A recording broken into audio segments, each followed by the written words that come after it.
we have countries that are pretty close to us in which the life chances of children are just far, far worse than they are here. And parents who are frightened or are misinformed about what's possible are willing to take extraordinary risks on behalf of their kids.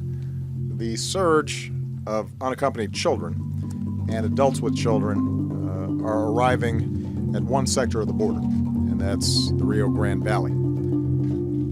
While we intend to do the right thing by these children, their parents need to know that this is an incredibly dangerous situation, and it is unlikely that their children will be able to stay. We put in policy on immigration, and that's build a wall. People have to come into the country legally, have to do it, have to do it, have to do it, or we don't have a country.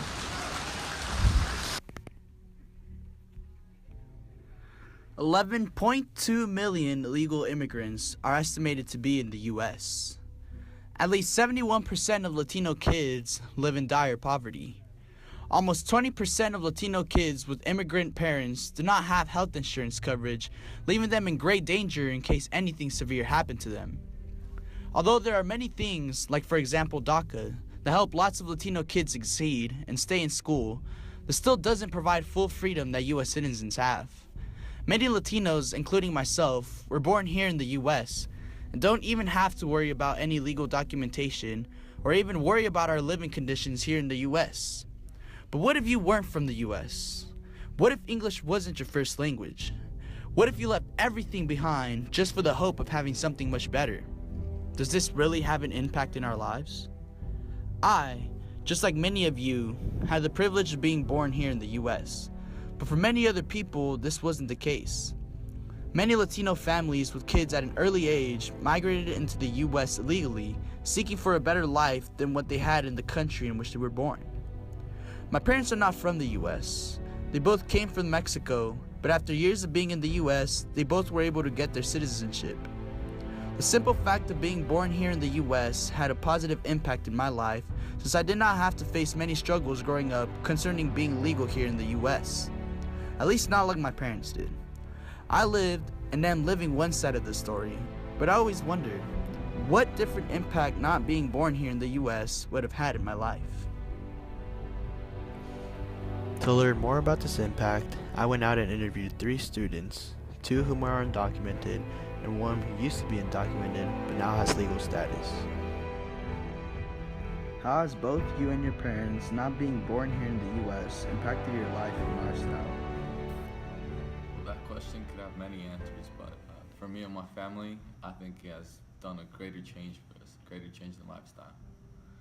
I mean, it's not easy moving into a different country and leaving all the stuff like that. I mean, I didn't have a choice. I was too young to have anything to say about it, but I know that 100% sure that this is where we're supposed to be right now. I mean, it's not easy doing it, but it's a choice that had to be made, and we're living with the consequences.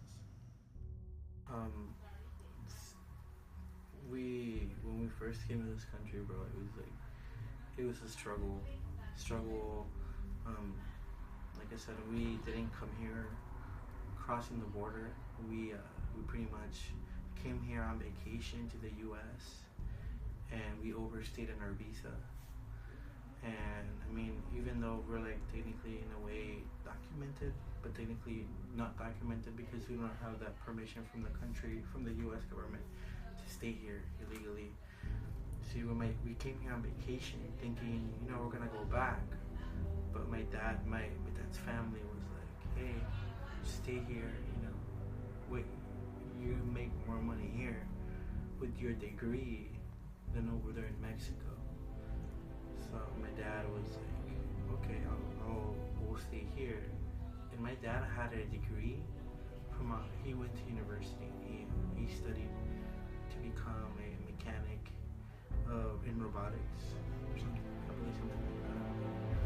And he thought that with his degree he could probably get a job here, but it ended up that wasn't the case.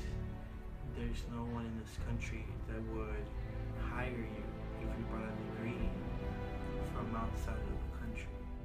Your life and lifestyle. I would say it has impacted our lives, but not like tremendously. I mean, it has like, I would say hurt like,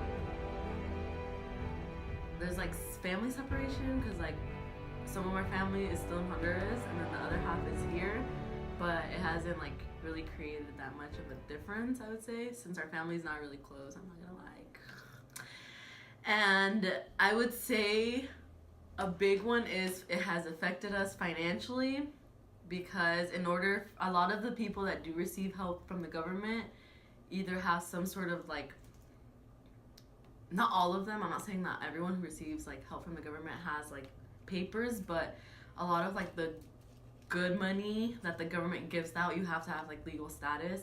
So it has affected us in a way. And they keep track of you when you get a social security, so you can't lie on your papers now that you make this amount of money. So now they're like, ooh, she makes this amount of money, so that happened to us. Now we don't got food stamps, bro. We don't got health insurance. I'm tripping, but that's it. What are some of the disadvantages of not being born here in the U.S. that you have faced throughout your life? I don't think it's like a disadvantage. I think it's more of like a handicap. But not the handicap that you're thinking of. It's more of that handicap that helps you, that motivates you to do something. So, I mean, it was a bit rough for me in high school. Like, hey, yo, Kevin, are you going to this trip outside the country? Where are you getting a license? Or are you getting a job? And for me, I couldn't do any of that kind of stuff. So it was a bit rough. And I eventually realized that I wasn't like any of them. I wasn't as fortunate to be born in this country as them. So I had to find my own motivation, and I realized that I am different, and I'm just gonna be me, and I use the motivation. I've had a couple, well, not a couple, more like a lot of disadvantages. When I was 18, turning 19, most people had already jobs. Like all my friends had jobs, and you know, me, I'm not a lazy person. I want to work. I don't mind working.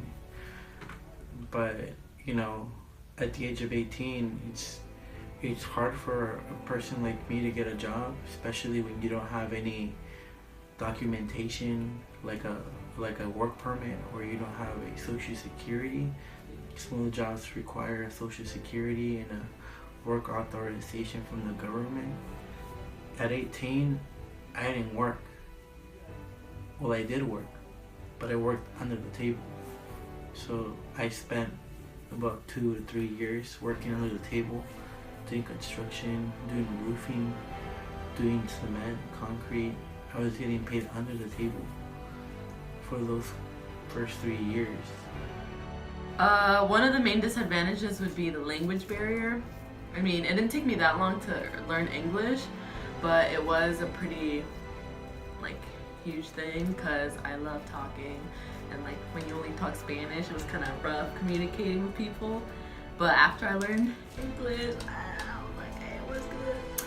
And then, like I said before, the health insurance, and the freaking food stamps, bro. What are the main struggles now that you face being undocumented? I think the main struggle is the fear of losing someone, like having them being deported. I worry about either my friends or my family being deported and not coming back home. I mean, I'm at ease with myself and my sister now that we are DACA. Like, it gives you that ease, but there's still that constant worry of someone of who's not coming home or what friend just got taken back to their home country, especially now with different situations in the country. Struggle is that during elections that I want to vote, I want my voice to be heard. I wanna vote. I want my voice to be heard. You know, my parents' voice to be heard. But unfortunately, like for us illegal immigrants here, our voices are not heard, and we can't participate in the future of this country. Now that you have legal status, what are some of the things you have noticed in your surroundings? Something that I have noticed, well, first of all, like I have the luxury to like go back in and out of the country as many times as I want. But then I've noticed a huge disadvantage that people like my peers or like my closest friends that are very not very disadvantaged, but are at a disadvantage is the fact that a lot of us are going off to college, and yeah, they do receive financial aid, but a lot of them don't, and college is hella expensive, so it's looking rough right now. But there are a lot of people willing to help them, so I would say it's not much of a disadvantage if you actually look for help. Sometimes we fail to notice the struggles that many undocumented people go through just simply because of the impact that not being born here in the U.S. has had on them. This is why it is important to not only help each other as people, but to not just look at them as illegal immigrants, but rather as just people like us trying to be successful here in the U.S. Binds this nation together is not the colors of our skin, or the tenets of our faith, or the origins of our names. What makes us exceptional, what makes us American, is our allegiance to an idea articulated in a declaration made more than 2 centuries ago. We hold these truths to be self-evident, that all men are created equal,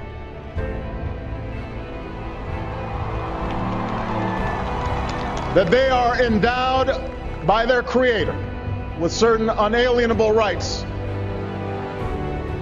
that among these are life, liberty, and the pursuit of happiness.